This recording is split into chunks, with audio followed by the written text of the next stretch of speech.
The Archive of Endings was the oldest structure in the known galaxy.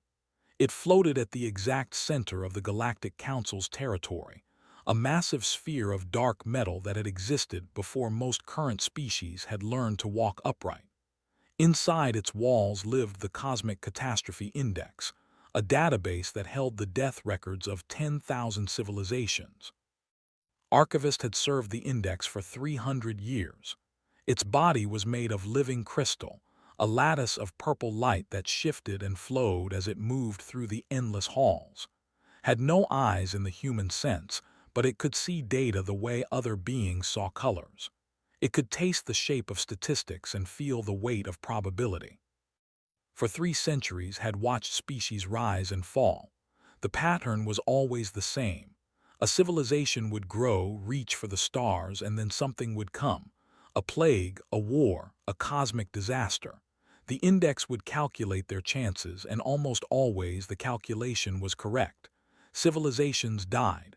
That was the nature of the universe. The index had never been wrong. Then the humans came. First learned of Earth through a routine scan of the outer spiral arm. A small planet, third from a yellow star, had begun broadcasting radio signals into space. This was common enough. Young species often made noise before they understood the dangers of the void. The index automatically pulled the planet's geological records, its evolutionary history, its climate data. It began calculating. The first error appeared almost immediately. Earth had experienced 5 mass extinctions. This was not unusual. Many planets suffered such events. What was unusual was that the dominant species had survived all of them. Not just survived, but thrived afterward. The index ran the numbers again. The probability of any single species surviving 1 mass extinction was already low.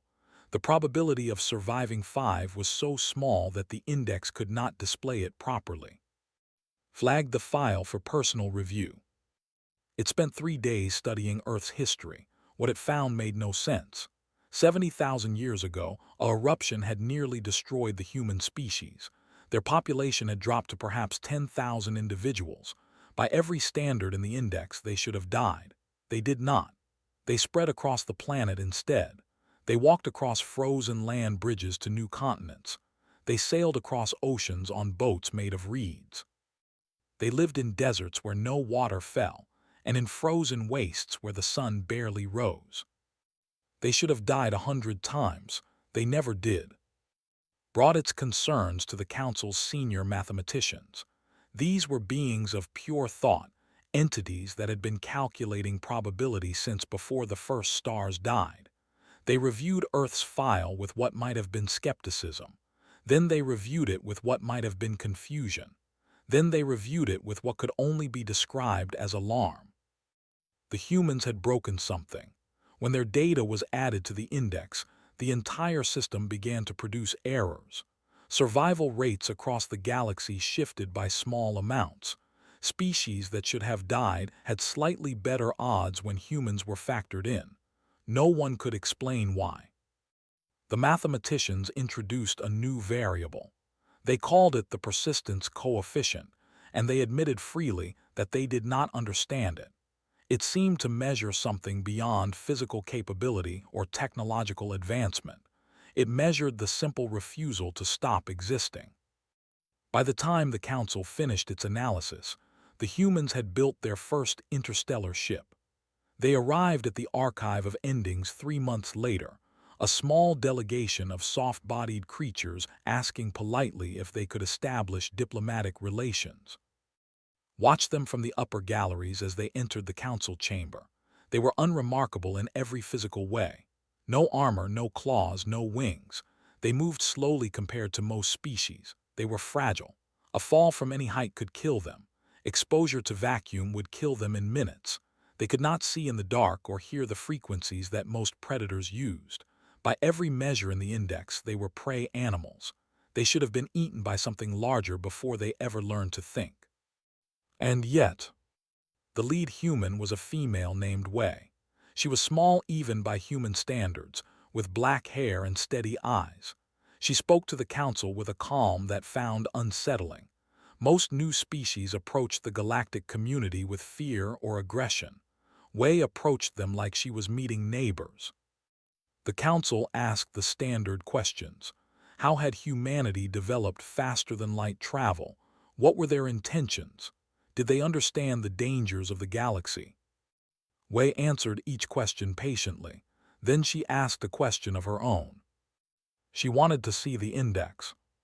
Felt something it had never felt before. Later, it would identify this as curiosity.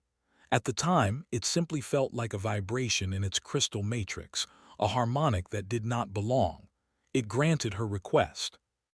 They walked through the archive together, the crystalline being and the small human, showed her the records of dead civilizations, the who had built ships that could sail between galaxies, destroyed by a gamma ray burst they never saw coming, the whose art had been the wonder of the galaxy, wiped out by a plague that evolved faster than their medicine, the crystalline singers of Andromeda, all gone, all recorded, all forgotten by everyone except the index.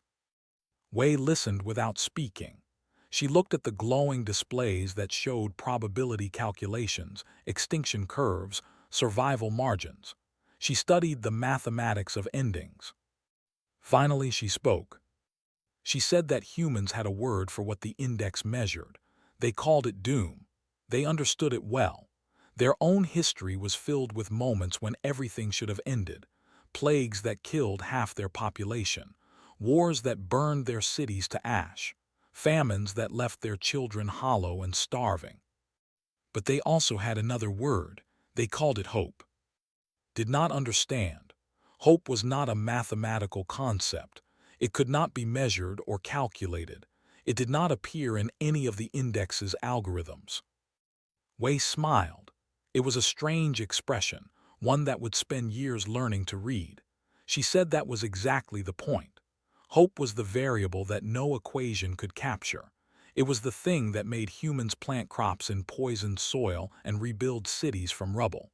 It was the voice that whispered that tomorrow might be better, even when all evidence suggested otherwise. It was the reason they were standing here, in the archive of endings, when every calculation said they should have died long ago. Updated the human file that night. It added a new annotation, one that had never appeared in the index before. The annotation read, "Species demonstrates apparent inability to conceptualize permanent defeat." The words felt inadequate. They did not capture the strange certainty in Wei's eyes, or the way she had looked at the records of dead civilizations without fear. She had looked at them with something else, something that might have been determination. Over the following months, more humans arrived at the Council's territory. They came as traders, as diplomats, as tourists. They asked endless questions. They wanted to learn everything about every species they encountered. They made friends with beings that had been enemies for centuries. They found common ground in the strangest places. And wherever they went, they carried that strange variable with them, the persistence coefficient, the thing that no one could measure but everyone could feel. Watched them with growing fascination. It had studied endings for 300 years. For the first time, it began to wonder if it had been studying the wrong thing entirely.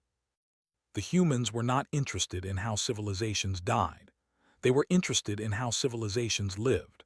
They asked about art and music and love. They asked about children and dreams and the small moments that made life worth living. They treated the vast cold universe not as an enemy to be feared, but as a puzzle to be solved. And somewhere in the depths of the cosmic catastrophe index, the algorithms continued to produce errors. Survival rates continued to shift. The mathematics of the universe continued to bend in ways that made no sense. The humans had changed something, was not sure what, but it was determined to find out. The council chamber fell silent when Ambassador Wei finished speaking.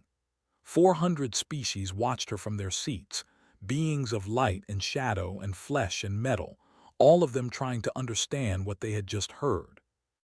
The delegate spoke first. Its body was a mass of flexible tentacles wrapped around a core of pulsing organs, and its voice emerged from a translator box mounted on its primary limb. They had survived their destruction by fleeing to generation ships. They had wandered the stars for 8,000 years before finding a new home. They understood survival. And yet they did not understand humans. The delegate asked the question simply: how had humanity endured? The index had calculated their extinction probability at various points in their history. The numbers were staggering. They should have died when the ice came. They should have died when the volcano erupted. They should have died a dozen times, 100 times, but they had not. Why? Wei was quiet for a long moment. She stood at the center of the chamber, a small figure surrounded by beings that could have crushed her without effort. She did not seem afraid. Watching from the archive's remote sensors noted this. It added another annotation to the human file. Wei began to speak about her grandmother. She said that her grandmother had been born during a war.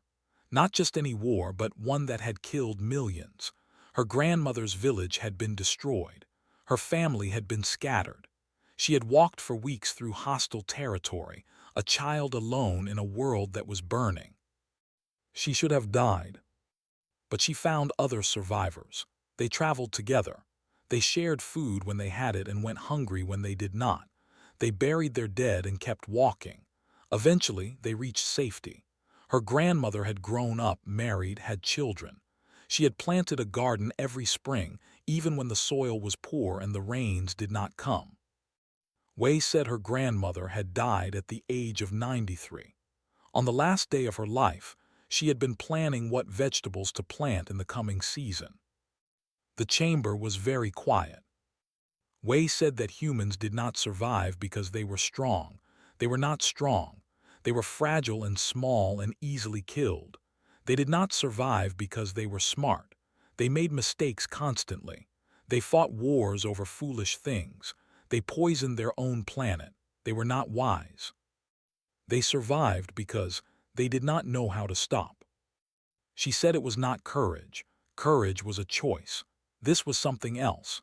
This was a refusal that went deeper than thought. When the world ended, humans did not accept it. They buried their dead and planted new crops in the ash. They told their children stories about the before times and taught them to build something better. They forgot that extinction was supposed to be an option. A delegate from the crystalline harmonics asked how this was possible.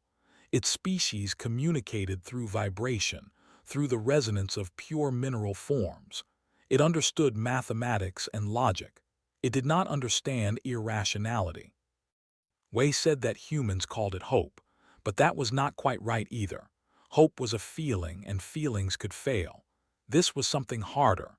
This was the decision, made over and over, to take one more step even when the destination was invisible. To plant one more seed even when the harvest might never come. To tell one more story even when no one was listening. She said that humans had a strange relationship with the future. They could not see it, but they believed in it.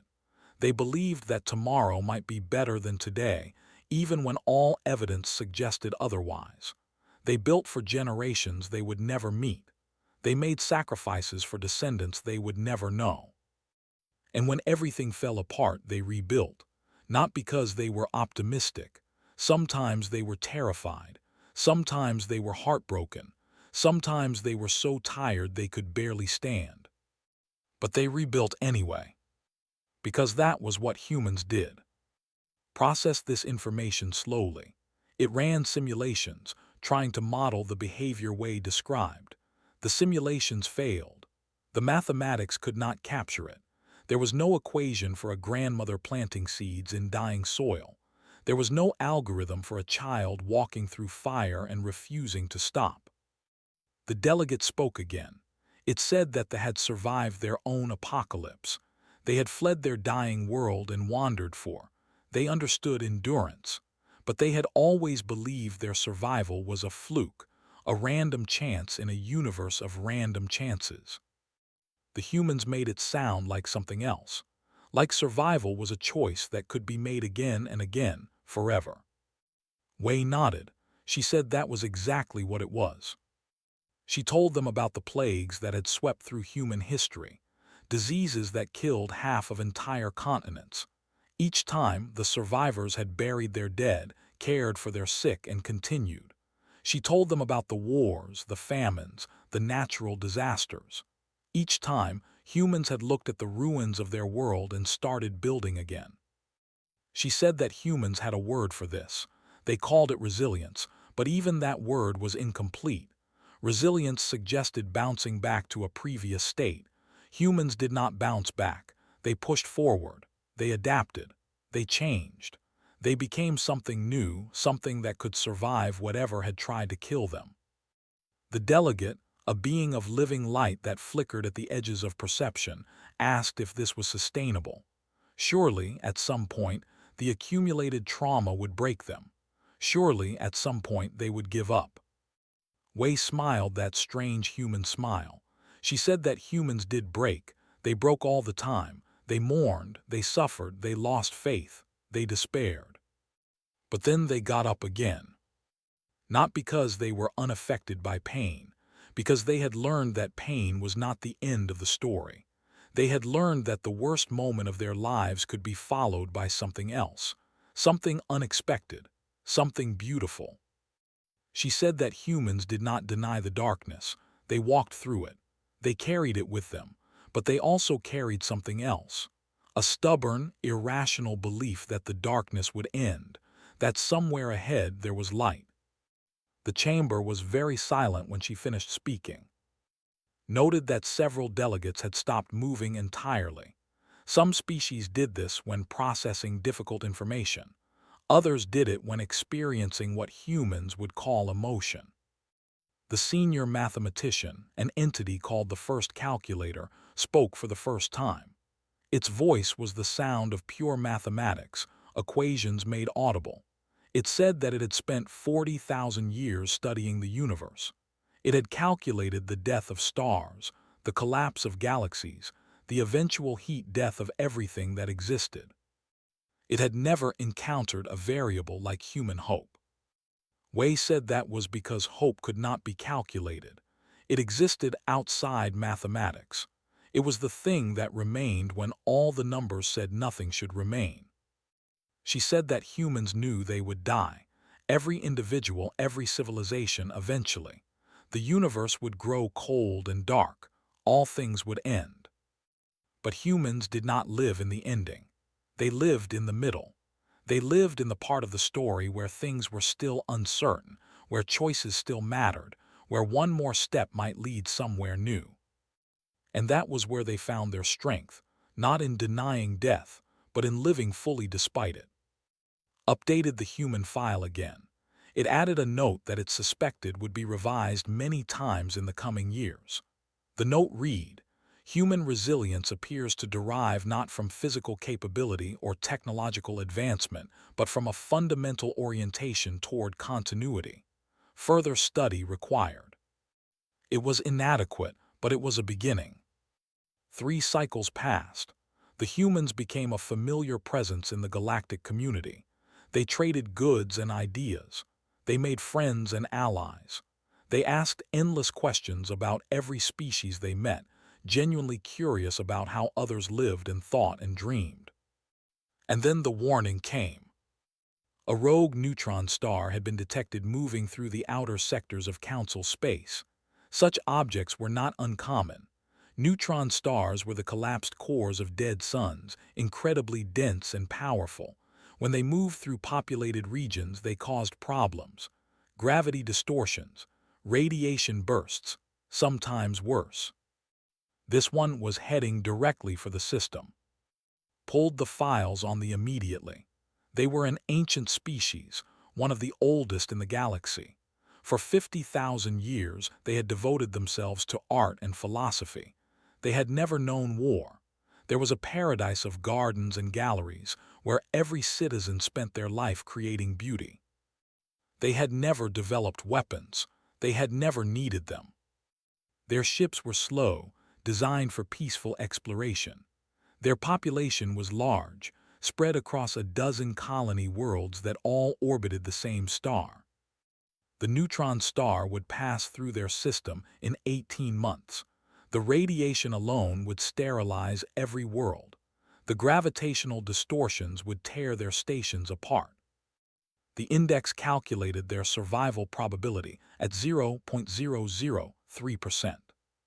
Felt something it had not felt since the humans arrived. It might have been despair. The would die.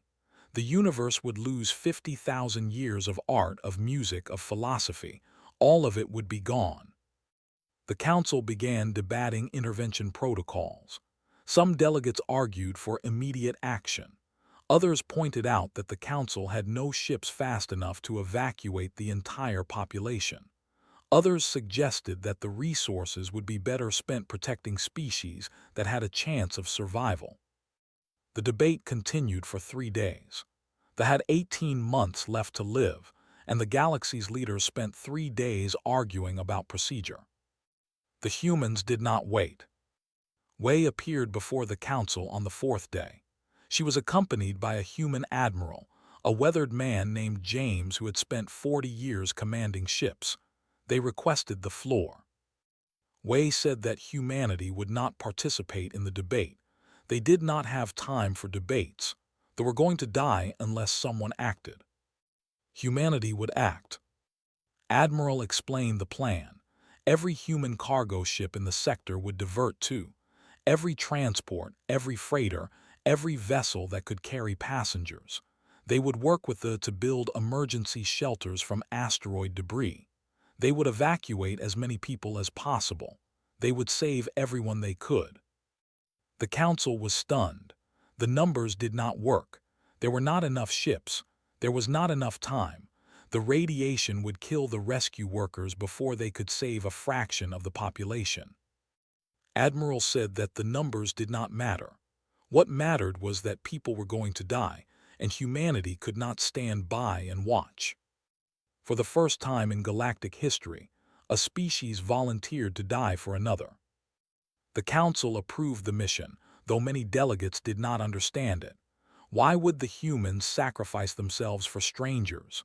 What did they hope to gain? Wei smiled that strange human smile. She said they hoped to gain nothing. They were doing it because it was right. Because when the universe tried to destroy something beautiful, you did not look away. You fought back. Even when you could not win. The next 18 months became something that historians would study for centuries. Human ships poured into the system, more than anyone had expected. Freighters arrived loaded with building materials. Engineering vessels brought equipment for constructing radiation shelters. Medical ships carried doctors trained in disciplines that most species found strange. Disaster medicine, crisis psychology, emergency triage. They watched in amazement as the humans went to work. They built shelters from asteroid rock, burying them deep enough to block the radiation. They constructed evacuation corridors, moving millions of people from exposed cities to protected bunkers. They worked 20-hour days, sleeping in shifts, pushing themselves beyond anything their fragile bodies should have been able to endure. And they taught the something new. They had never faced destruction before. They had no concept of survival in the human sense. When the humans arrived, many of them had simply accepted their coming death.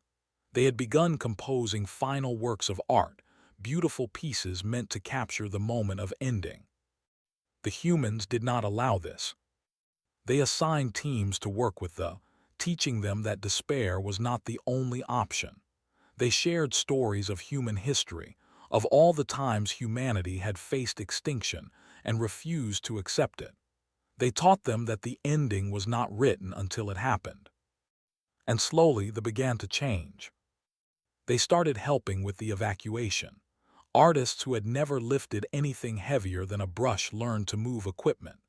Philosophers who had spent centuries in contemplation learned to coordinate rescue teams. The entire species transformed, finding strength they had never known they possessed. Watched all of this from the archive. It updated its files constantly, recording every detail. It watched human engineers work until they collapsed, then wake up and continue. It watched who had been paralyzed by fear learn to fight for their survival. It watched something spread from the humans to their hosts, something that the index could not measure but could not ignore.